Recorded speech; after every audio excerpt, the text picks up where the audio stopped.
মনে হয় যে আমি একদম লাকি। প্রতিদিনই মনে হয় লাকি? কেন মনে হয়?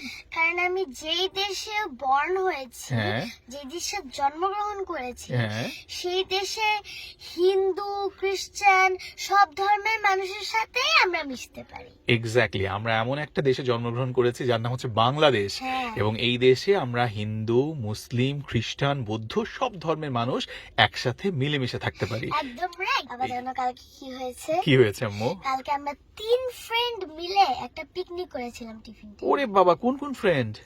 একজনের নাম হলো পিঙ্কি সাহা, আচ্ছা। যে হিন্দু। ওকে। আরেকজনের নাম হলো মারিয়া ডিকস্টা, সে হলো খ্রিস্টান।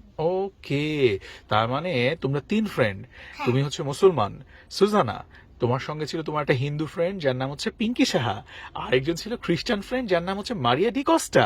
3 জন মিলে পার্টি করেছো? হ্যাঁ। ওকে, কি হলো পার্টিতে?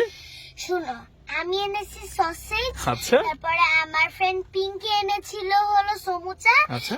আর হলো মারিয়া এনেছিল চিকেন ফ্রাই। ওরে বাবা, তারপরে কি হলো? তারপর আমরা সবাই মিলে শেয়ার করেছি। মাশাআল্লাহ, আমি খুবই খুশি হয়েছে। এক্সিলেন্ট। বাবা, মনে হয় আমি হলো প্রতিদিনই মনে হয় যে আমি একদম লাকি। প্রতিদিনই মনে হয় লাকি? কেন মনে হয়? কারণ আমি যেই দেশে বর্ন হয়েছি, হ্যাঁ যে দেশে জন্মগ্রহণ করেছি, হ্যাঁ সেই দেশে হিন্দু, খ্রিস্টান সব ধর্মের মানুষের সাথেই আমরা মিশতে পারি। এক্স্যাক্টলি, আমরা এমন একটা দেশে জন্মগ্রহণ করেছি যার নাম হচ্ছে বাংলাদেশ। হ্যাঁ। এবং এই দেশে আমরা হিন্দু, মুসলিম, খ্রিস্টান, বৌদ্ধ সব ধর্মের মানুষ একসাথে মিলেমিশে থাকতে পারি। একদম রাইট। এই জন্যই আমরা অনেক বেশি লাকি আম্মা জান। হ্যাঁ হ্যাঁ, বাবা, ঠিক তুমি বলেছো। সবসময় এভাবে তোমার সব ধর্মের বন্ধুদের সাথে মিলেমিশে থাকবে, ঠিক ঠিক আছে আছে? বাবা। That's like a good girl.